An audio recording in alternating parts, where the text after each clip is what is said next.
Hello dear students. तो स्वागत है सभी का हमारे चैनल पर। जैसा कि आप सभी देख सकते हैं, थंबनेल पर देख ही लिया होगा, हम विज्ञान के एक और सैंपल पेपर के बारे में डिस्कस कर रहे हैं। सबसे पहला जो कि क्वेश्चन रह रहा है, प्रकाश के परावर्तन के नियम सदैव सत्य होते हैं। अवतल दर्पण के लिए, उत्तल दर्पण के लिए, समतल दर्पण के लिए, तो सभी के लिए हमेशा सत्य हो जाते हैं। और दूसरा नंबर कह रहा है, किसी वस्तु का आवर्धित काल्पनिक प्रतिबिंब बन सकता है। तो काल्पनिक यानी कि आभासी प्रतिबिंब अवतल दर्पण भी बना सकता है एक स्थिति में, और उत्तल दर्पण भी बना सकता है। तो अवतल दर्पण द्वारा भी बन सकता है, उत्तल दर्पण द्वारा भी बन सकता है ना। और जबकि उत्तल लेंस द्वारा भी बन सकता है। तो सबसे पहली चीज, उत्तल दर्पण तो बनाता ही है किसी वस्तु का आवर्धित प्रतिबिंब। अवतल दर्पण की केवल एक ही स्थिति होती है, तो उत्तल लेंस भी बना देता है बेसिकली, है ना। तो इसका जो करेक्ट आंसर हो जाएगा ए। तो आवर्धित, आवर्धित यानी कि बड़ा, तो यही हो जाएगा ए और सी, यानी डी नंबर करेक्ट हो जाएगा। इसके बाद देखेंगे, अत्यधिक उच्च प्रतिरोध वाला पदार्थ है। तो जो भी होते हैं वो विद्युत रोधी जो पदार्थ होते हैं ना, विद्युत के चालक नहीं, विद्युत रोधी, वो तुम्हारे अत्यधिक क्या होते हैं, विद्युत अत्यधिक प्रतिरोध होते हैं। ठीक है। इसके बाद कह रहा है, विद्युत शक्ति की जो इकाई होती है वो वाट होती है। इसके बाद देखते हैं 5वें नंबर, किसी विद्युत केतली में प्रवाहित धारा 3 गुना कर देने पर वो उत्पन्न ऊष्मा की मात्रा कितनी हो जाती है। तो भाई ये जो हो जाता है ना, आई स्क्वायर आर इंटू टी हो जाता है ना। धारा 3 गुना करने पर 9 गुना हो जाएगा, यानी कि सी नंबर सही हो जाएगा। ठीक है। इसके बाद देखेंगे, एक व्यक्ति दूर स्थित वस्तु को स्पष्ट रूप से, दूर की देख लेता है, स्पष्ट रूप से देखने में असमर्थ है। या एक व्यक्ति दूर स्थित वस्तुओं को स्पष्ट रूप से देखने में असमर्थ, मतलब पास की देख लेता है, दूर की नहीं देख पाता है, निकट दृष्टि दोष। इसके बाद 7वां कह रहा है, एक अवतल दर्पण किसी वस्तु का वास्तविक, उल्टा तथा अत्यधिक छोटा प्रतिबिंब बनाता है। कब? कब बनेगा? जब अवतल दर्पण बहुत छोटा बना देगा, है ना। तो अनंत पर जब स्थित होती है वस्तु। इसके बाद देखेंगे, कार्बन को वायु में जलाने पर गैस कौन सी निकलती, गैस का बनना। तो भैया कार्बन और वायु में जलाने पर यह जो हो जाएगा, संयोजन अभिक्रिया हो जाएगी। ठीक है, क्योंकि CO2 बन जाता है। ठीक है। इसके बाद जिंक चूर्ण पर तनु सल्फ्यूरिक अम्ल की क्रिया से हाइड्रोजन गैस निकलती है। जिंक पर H2SO4 की क्रिया से हाइड्रोजन गैस निकलती है, यानी H2।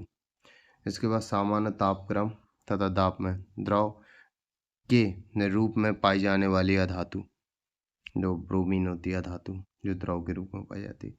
प्रोपेनॉन यानी कीटोन, CO, यानी कि C हो जाएगा इसका क्रियात्मक समूह। कॉलम ए और बी में सुमेलन करना है। ठीक है। अब यहाँ पर एल्डिहाइड देखो, जो कि CHO होगा। ठीक है। एल्काइन जो हो जाएगा वो हेलो एल्केन, हेलो एल्केन ये हो जाएगा। कार्बोक्सिलिक जो हो जाएगा ये ए हो जाएगा। अब स्वाभाविक सी बात है, एल्काइन यही होगा।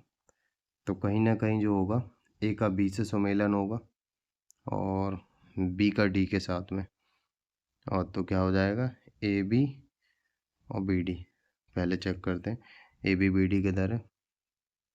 तो ए बी और बी डी, तो यही होगा, डी नंबर ही करेक्ट दिख रहा। ठीक है।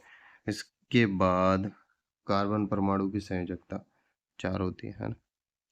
इसके बाद जैपर क्रम के द्वारा हानिकारक पदार्थों का निष्कासन उत्सर्जन कहलाता है। प्रकाश संश्लेषण के दौरान निम्न में से कौन सी क्रिया नहीं होती? तो कौन सी नहीं होती? क्लोरोफिल द्वारा ऊर्जा को अवशोषित करना, प्रकाश ऊर्जा को रासायनिक ऊर्जा, कार्बन डाइऑक्साइड का कार्बोहाइड्रेट में, तो ये हो जाएगा डी नंबर। इसके बाद प्राकृतिक वर्ण का सिद्धांत चार्ल्स डार्विन हो जाएगा।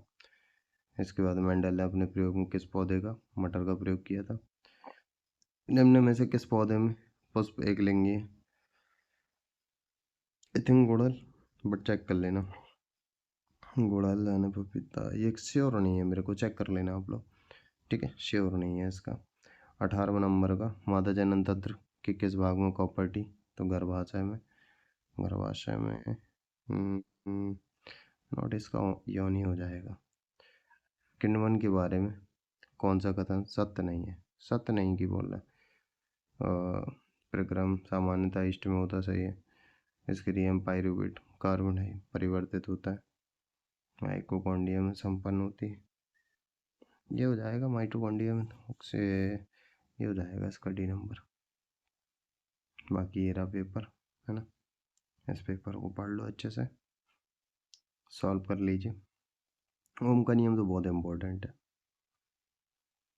ठीक है।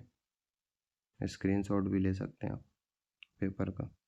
संतुलित करना रिएक्शन, IUPAC नामकरण, ठीक है।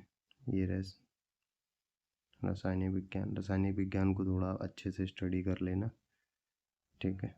ये रहा, तो ये रहा आपका संपूर्ण पेपर। आई होप समझ में आ गया होगा।